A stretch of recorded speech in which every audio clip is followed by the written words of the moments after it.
Oi pessoal, tudo bem? Hoje vamos falar um pouquinho a respeito de crianças e adolescentes como vítimas de crimes digitais. Bom, um primeiro ponto importante é trazer à baila as características dessas vítimas, né? Por que as crianças e adolescentes acabam se colocando numa situação de maior vulnerabilidade, enfim, no meio ambiente digital de maneira geral?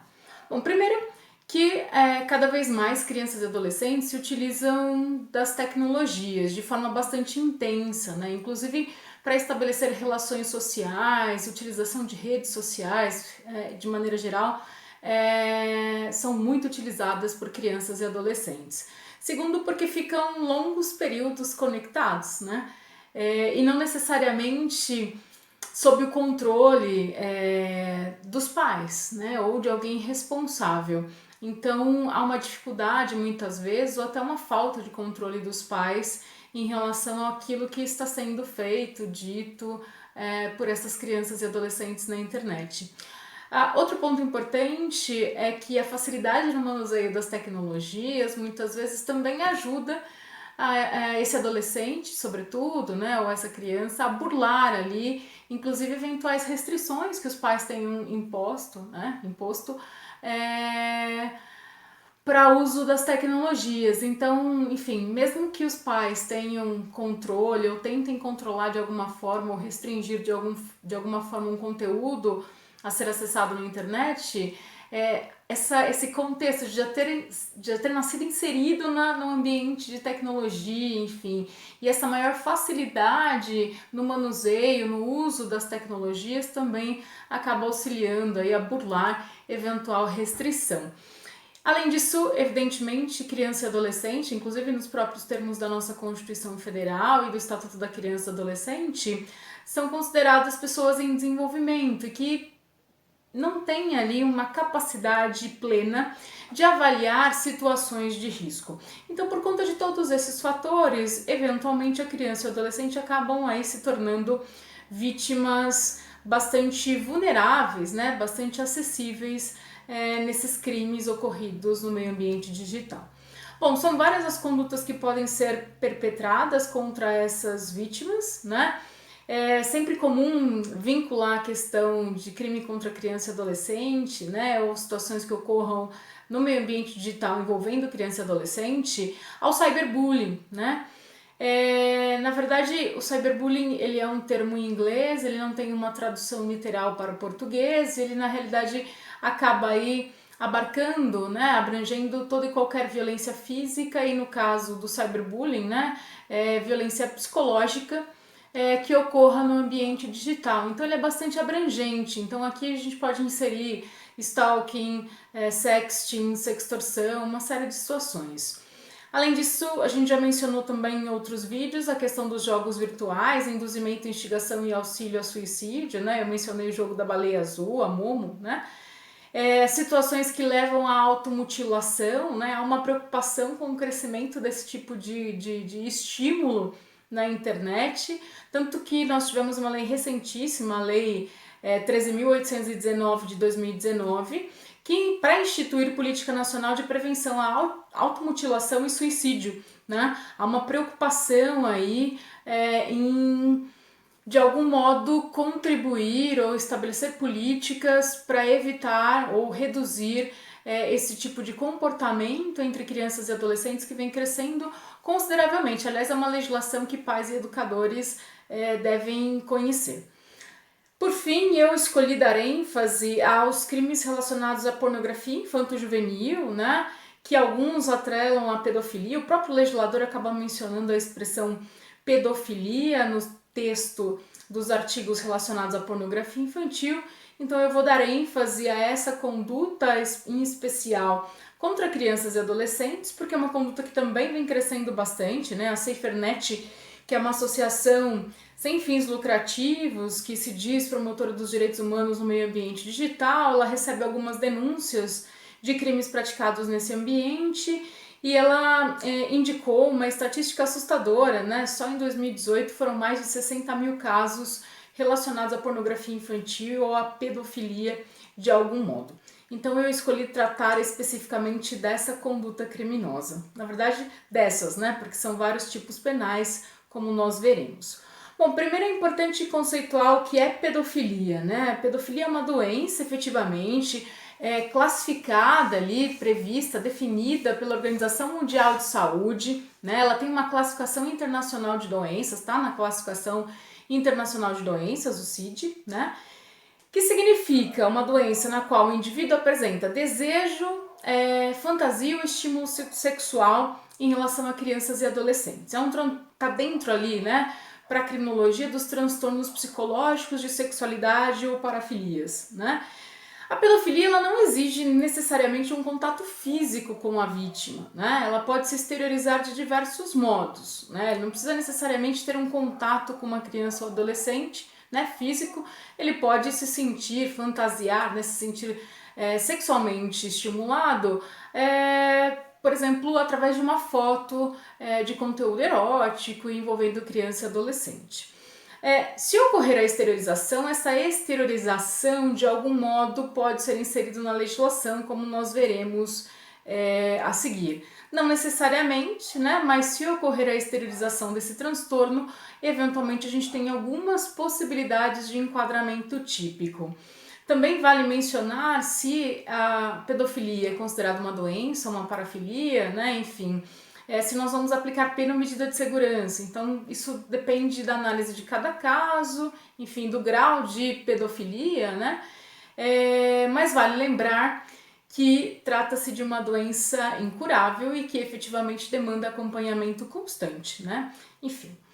Bom, como é que o Estatuto da Criança e do Adolescente acabou disciplinando essa questão da pornografia infantil, em que pese ela tenha mencionado também impropriamente o termo pedofilia, porque nem todo pedófilo de fato vai praticar crime, e nem toda situação que envolva pedofilia está tipificada apenas no Estatuto da Criança e do Adolescente. Então eu tenho eventualmente algumas situações que atingem a dignidade sexual de vulnerável que não estão no ECA, que estão no Código Penal, como por exemplo o estupro de vulnerável, né? Então eu tenho ali algumas situações que o ECA vai disciplinar, mas evidentemente ele não disciplina todas as situações que podem envolver casos de pessoas que possuam esse transtorno. Bom, primeiro dispositivo importante, o ECA vai tratar dessa questão da pornografia infantil do 240 ao 241C. O primeiro dispositivo importante mencionar é o artigo 240, que pune a produção de conteúdo pornográfico envolvendo criança e adolescente, né? Então, o indivíduo que filma, que produz material de pornografia infanto-juvenil está inserido aí no artigo 240. Depois nós temos o 241A, que vai falar um pouco sobre venda, troca, oferecimento e etc. de material pornográfico, né? 241 e 241A. São dispositivos que visam proteger a imagem, a dignidade sexual da criança sob o ponto de vista da imagem, né? Da exposição de uma imagem de conteúdo pornográfico a público. Depois nós vamos ter o artigo 241B, adquirir, possuir, armazenar pornografia, né?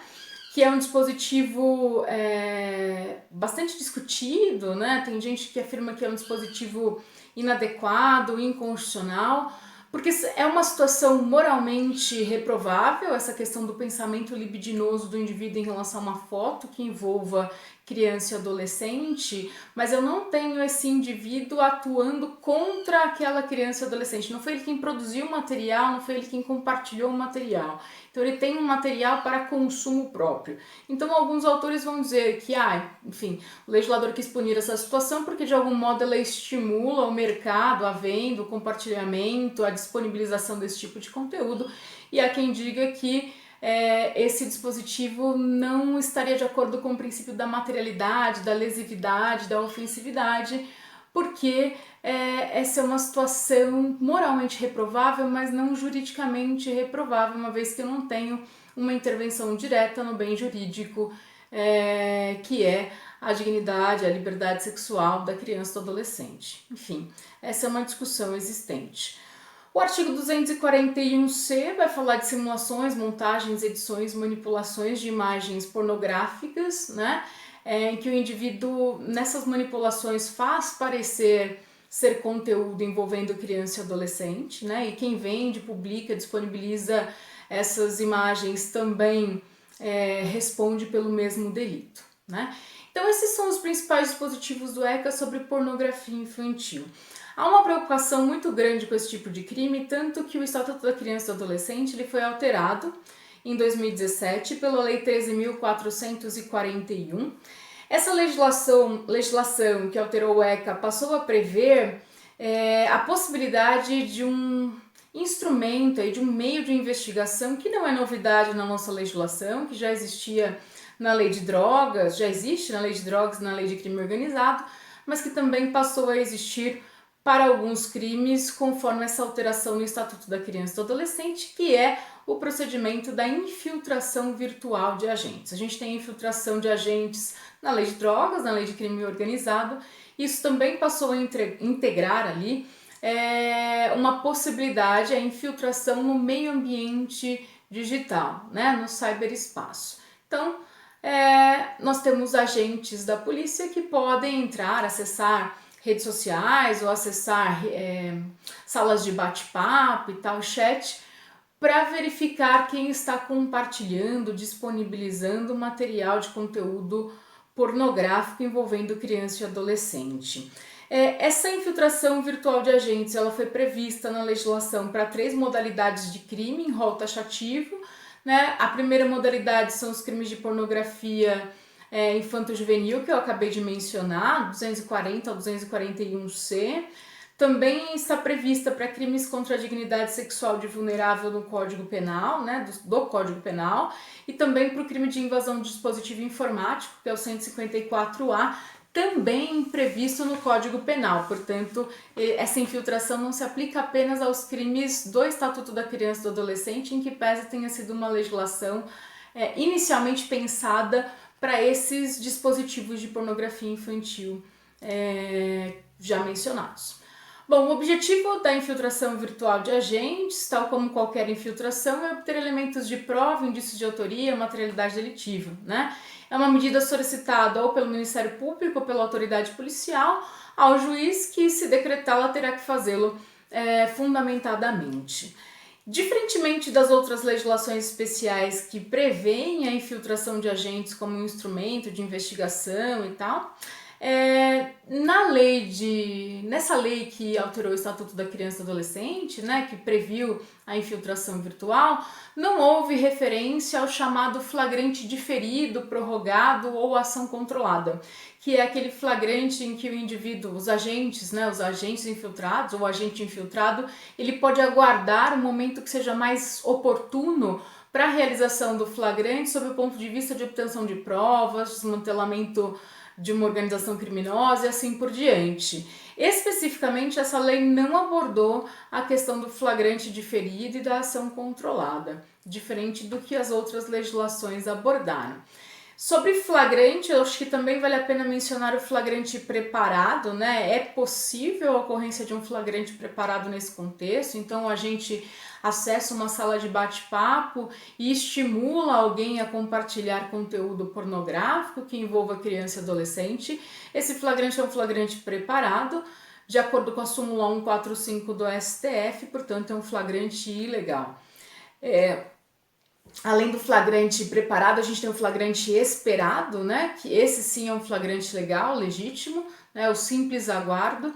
Então a gente entra na sala de bate-papo e fica ali só observando até que alguém oferece ou compartilha com ele algum conteúdo de natureza pornográfica, né? Envolvendo criança e adolescente. Então aí o flagrante esperado é legítimo. O último ponto que eu acho importante mencionar ainda sobre pornografia infantil diz respeito à competência para processo e julgamento, que também era um ponto, ainda é, né, um ponto de discussão. O STF, no recurso extraordinário 628624 em 2015, mencionou, né, se posicionou pela competência da Justiça Federal para os crimes de pornografia infantil estabelecidos, infanto-juvenil, na verdade, né, no ECA, né, que nós acabamos de comentar, bastando, para tanto, para definir essa competência da Justiça Federal, que o conteúdo fosse publicado, disponibilizado ou de alguma forma fosse utilizado na internet. Então usou a internet, publicou na internet, disponibilizou na internet, compartilhou na internet, é competência da Justiça Federal, disse o STF em 2015. O STJ, no conflito de competência número 150.564 em 2017, portanto recente, né, disse que nem todas as situações, né, o simples fato de ter ocorrido na internet não atrai a competência para a Justiça Federal, que é preciso observar alguns requisitos. Primeiro, a comunicação via internet, se ela se deu entre pessoas dentro do território nacional, com destinatário certo determinado dentro do território nacional, não há que se falar em competência da Justiça Federal, e sim em competência da Justiça Comum Estadual. Além disso, é preciso preencher os requisitos do artigo 109, inciso 5 da Constituição Federal, que é o fato do delito ser considerado transnacional e também ser um crime previsto em tratado ou convenção internacional que o Brasil ali se comprometeu a combater. Ok, pessoal, essas são algumas considerações sobre os crimes que podem atingir crianças e adolescentes na internet. Eu espero ter contribuído aí com os estudos de vocês. Bons estudos e até a próxima!